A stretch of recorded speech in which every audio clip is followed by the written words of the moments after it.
Next 9 news में आपका बहुत बहुत स्वागत है। मैं हूं आपके साथ अबरारुल हक रहमानी। मुद्दा आज के में बात करेंगे। दरअसल इस समय ज्योतिरादित्य सिंधिया को लेकर के जो तमाम चर्चाएं की जा रही है, लगातार कहा जा रहा है कि शिवराज सिंह चौहान की जो राजनीतिक अस्तित्व की बात करें तो मध्य प्रदेश में कहीं ना कहीं एक हाशिए पर जो है चला जाता नजर आ रहा है। और ऐसे में कहा जा रहा है कि अब जो है एक युवा चेहरे के रूप में हो सकता है कि बीजेपी एक बड़ा परिवर्तन मध्य प्रदेश की सियासत में करती नजर आ सकती है। और दरअसल इस तरीके की बातें, इस तरीके की अब जो है कयास आ रही है, इसलिए भी की जा रही है क्योंकि मध्य प्रदेश में चुनाव नज़दीक है। और इस समय अगर ख़ास तौर से बात की जाए तो कांग्रेस पार्टी में रहते हुए ज्योतिरादित्य सिंधिया ने जिस तरीके से जीत दिलाई थी पार्टी को, एक बड़ा आंकड़ा जो है, बहुमत का आंकड़ा आप कह सकते हैं कि कांग्रेस पार्टी को मिला था। लेकिन उसके बावजूद आप कह सकते हैं कि ज्योतिरादित्य सिंधिया को जो सही पद, आप कह सकते हैं कि उचित इनाम, आप कह सकते हैं राजनीतिक रूप से जो मिलना चाहिए था, दरअसल कांग्रेस पार्टी ने उस महाज पर उनके साथ जो है मुनासिब फैसला नहीं किया। और उसके बाद आप कह सकते हैं कि ज्योतिरादित्य सिंधिया कांग्रेस पार्टी से बगावत करने पर मजबूर हुए। और उसके साथ ही इस समय आप कह सकते हैं भारतीय जनता पार्टी को लेकर के जो तमाम रिपोर्ट्स हम आप तक पहुंचा रहे हैं, जो तमाम जानकारी पहुंचा रहे हैं, उससे ये लगता है कि ज्योतिरादित्य सिंधिया और भारतीय जनता पार्टी के हाईकमान के रिश्तों के बीच जो अब गहरा लगाव देखने को मिला है, उससे दरअसल ये कहा जा रहा है कि अब जो है चेहरे के रूप में मुख्यमंत्री के तौर पर एक बदलाव देखने को मिल सकता है।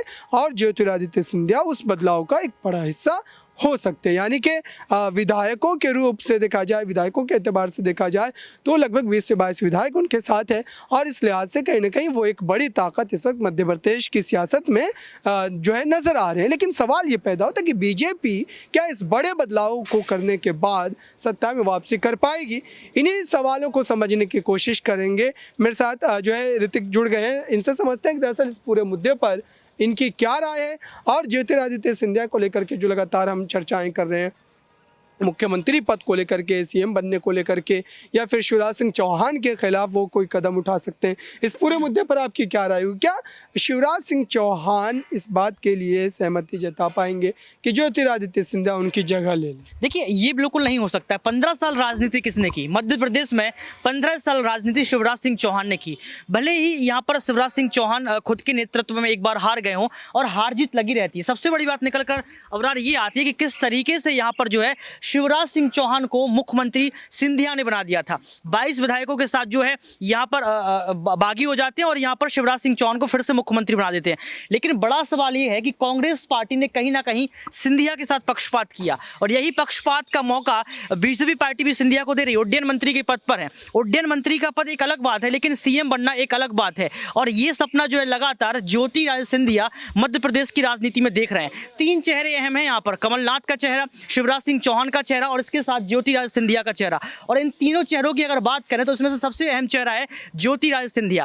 कांग्रेस पार्टी जब चुनाव लड़ रही थी, अगर पिछली मैं बात करूं यहाँ पर, तो ज्योतिरादित्य सिंधिया के चेहरे पर पूरा चुनाव लड़ा गया और सीएम किसको बनाया गया? कमलनाथ को। तो कहीं ना कहीं आप समझ सकते हैं कि अगर शिवराज सिंह चौहान को बीजेपी पार्टी यहाँ पर पीछे रखती है और सिंधिया को सीएम पद देती है तो भी एक झटका बड़ा बीजेपी को लग सकता है, क्योंकि 15 साल बीजेपी पार्टी का नेतृत्व सिर्फ और सिर्फ सिंधिया ने ही, सॉरी, यहाँ पर शिवराज सिंह चौहान ने ही किया है। लेकिन अब इस समय अगर देखा जाए तो कहा जा रहा है कि कांग्रेस पार्टी के खिलाफ हो सकता है कि ज्योतिरादित्य सिंधिया का इस्तेमाल किया जा सकता है, क्योंकि वो कांग्रेस की तमाम रणनीतियों को समझते हैं, बेहतर ढंग से जानते हैं, लगभग कई दशकों तक वो पार्टी का हिस्सा रहे, तो इस वजह से लगातार इस तरीके की बातें की जा रही है। लेकिन ये कितना संभव नज़र आता है कि बीजेपी के स्थानीय नेताओं की अगर बात करें तो वो क्या जिस तरीके से ज्योतिरादित्य सिंधिया को अभी अगर देखा जाए तो बीजेपी में गए हुए कोई ज़्यादा खास समय नहीं हुआ है, उसके बावजूद भी अगर पार्टी इस तरीके का फैसला लेती है तो क्या ये फैसला स्वीकार्य होगा?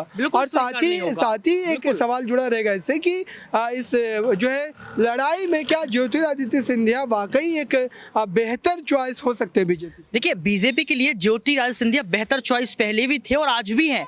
और ये जो कयास लग रहा है ना कि कांग्रेस पार्टी वापसी करेंगे, बिल्कुल भी नहीं करेंगे। कमलनाथ ने साफ तौर पर कह दिया कि सिंधिया कोई तोप थोड़ी ना है, हम अपने अकेले ही चुनाव लड़ देंगे। सुप्रिया श्रीनेत ने ज्योतिरादित्य सिंधिया के जो पूर्वज हैं उन पर सवाल खड़े कर दिए, तो आप समझ सकते हैं कि एक टूट हो गई है। पहले देखा जाता था कि ज्योतिरादित्य सिंधिया कमलनाथ के साथ बैठते थे, सुप्रिया श्रीनाथ नेत के साथ प्रेस कॉन्फ्रेंस करते थे, राहुल गांधी के साथ जो है स्टार प्रचारक की भूमिका निभाते थे। लेकिन आज देखा जाए तो ज्योतिरादित्य सिंधिया जो एक अहम भूमिका बीजेपी पार्टी में निभा रहे हैं, जो उनके पास एक बड़ा पद है, मुझे नहीं लगता कि कांग्रेस में वापसी भी करेंगे, स्वीकार पद उसको यहाँ पर कांग्रेस में करेंगे। और दूसरी बात ये निकल कर आती है कि शिवराज सिंह चौहान ही सीएम रहेंगे।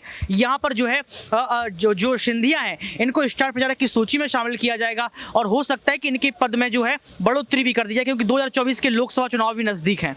अभी की अगर बात की जाए तो खास तौर से राजनीतिक रूप से जो है कई बड़े मुद्दों पर जो है कहीं ना कहीं बीजेपी को घेरने का प्रयास यहाँ पर कांग्रेस पार्टी करती नजर आ रही है। और दरअसल भारत जोड़ो यात्रा का एक बेहतर आप कह सकते हैं कि असर भी देखने को मिल रहा है। तो राहुल गांधी की जो यात्रा मध्य प्रदेश में जिस वक्त चल रही थी, उस वक्त जिस तरीके से जनता का अपार समर्थन देखने को मिला था, वो क्या जो है चुनाव में भी देखने को मिल सकता है, वोटों के लिहाज से, सीटों के लिहाज। बिल्कुल, भारत जोड़ो यात्रा से राहुल गांधी ने एक अलग छवि अपनी निर्माण की है। सबसे बड़ी बात है कि 3700 किलोमीटर यात्रा पैदल की है, एक ऐसा इतिहास रच दिया जिसको लोग युगों युगों तक याद करेंगे। क्यों? क्योंकि कोई भी नेता ऐसा है नहीं है इस देश में जो अपनी एसी गाड़ी को छोड़कर, अपनी बड़ी मंच को छोड़कर सड़कों पर आए। तो कहीं ना कहीं इतिहास रचा है। ये कतई नहीं कह सकता हूं कि कांग्रेस पार्टी जीतेगी, ये कतई नहीं कह सकता हूं कि आने वाले वक्त में कांग्रेस पार्टी परचम लहरा देगी, लेकिन इतना जरूर है कि वोट काटने का काम करेगी। और जो 9 राज्यों के विधानसभा चुनाव होने वाले हैं, इसमें बीजेपी वर्सेस कांग्रेस का अगर एक ग्राफ देखा जाए तो एक आंकड़ा 10 में से 4 नंबर यहाँ पर कांग्रेस को मिल सकते हैं, यानी कि कांग्रेस पहले से अच्छा प्रदर्शन यहाँ पर कर सकती है। अबरार, अगर यहाँ पर कमलनाथ की बात कर रहे थे आप, तो दरअसल कमलनाथ जिस तरीके से आप कह सकते राजनीतिक रूप से उतने ज़्यादा वो सक्रिय खुद को दिखाने की कोशिश करते, लेकिन जनता के बीच जो एक पकड़ होनी चाहिए राजनेता की, वो नज़र नहीं आती। और इस बीच ज्योतिरादित्य सिंधिया के खिलाफ जो बयानबाजी हुई, क्या वो जानबूझकर दी जा रही है? और ऐसे में शिवराज सिंह चौहान और कमलनाथ का मैं जिक्र इसलिए करना चाहूंगा क्योंकि कमलनाथ साफ तौर पर ये चाहते हैं कि सिंधिया की वापसी ना हो। कमलनाथ ने अपनी तरफ से ज्योतिरादित्य सिंधिया के लिए दरवाजे बंद कर दिए हैं। तो क्यों आज कह रहे हैं? पहले जब आपने चुनाव लड़ा तो कमलनाथ और सिंधिया एक साथ नजर आए, एक साथ जो है चुनाव प्रचार किया, लेकिन जब आज सिंधिया बीजेपी के हो गए तो आपने सोचा कि चुनाव फिर नजदीक है, अगर सिंधिया कांग्रेस में वापसी करेंगे तो सिंधिया को मौका दिया जाएगा। तो कहीं ना कहीं ये लीपापोती वाली राजनीति है, ये कहीं ना कहीं अपनी छवि को सुधारने की वाली राजनीति है और नंबर बटोरने वाली राजनीति इसको कहते हैं। मुझे लगता है कि सत्ता के खेल में, राजनीति के खेल में कुर्सी अहम होती है और यही काम कमलनाथ कर रहे हैं कि यहाँ पर अपनी कुर्सी को सुरक्षित कर रहे हैं। और सबसे बड़ी बात यही निकल कर आती है कि सिंधिया की कांग्रेस में वापसी ना हो, इसलिए तोप जैसा शब्द जो है उपयोग में लाए। बहुत बहुत शुक्रिया इन तमाम सवालों का जवाब देने के लिए। तो ये एक आप कह सकते हैं मध्य प्रदेश की सियासत की पूरी एक तस्वीर थी। और जाहिर सी बात है कि इस समय जिस तरीके से हालात बदल रहे हैं, उसको लेकर के यही कहा जा सकता है कि कांग्रेस पार्टी के लिए भले ही बेहतर माहौल होने की तमाम बातें की जा रही है, लेकिन चुनाव के समय में जनता का क्या मिजाज होता है। और इस वक्त भारत जोड़ो यात्रा को लेकर के तरह तरह की दावे राजनीतिक रूप से तमाम नेता कर रहे हैं। खासतौर से आप देखें कि कमलनाथ ने जिस तरीके से इस पूरे मुद्दे को लेकर के ज्योतिरादित्य सिंधिया पर ज़बरदस्त तरीके से पलटवार किया है। हालांकि ये भी कहा जा रहा है कि ज्योतिरादित्य सिंधिया वो चेहरे हैं जिनकी वजह से मध्य प्रदेश में कांग्रेस की बनी बनाई सरकार गिरती नजर आई थी, क्योंकि उन्होंने ही पार्टी से लगभग 20 से 22 विधायकों को बगावत करने पर उतारू किया था और तब जाकर के कमलनाथ को इस्तीफा सौंपना पड़ा था। शिवराज सिंह मुख्यमंत्री बनकर राजस्थान की कमान, माफ कीजिए मध्य प्रदेश की कमान संभालते नजर आए थे। इस खास रिपोर्ट में बस इतना ही। देखते रहिए ताज़ा तरीन खबरों के लिए नेक्स्ट 9 न्यूज़ को। धन्यवाद।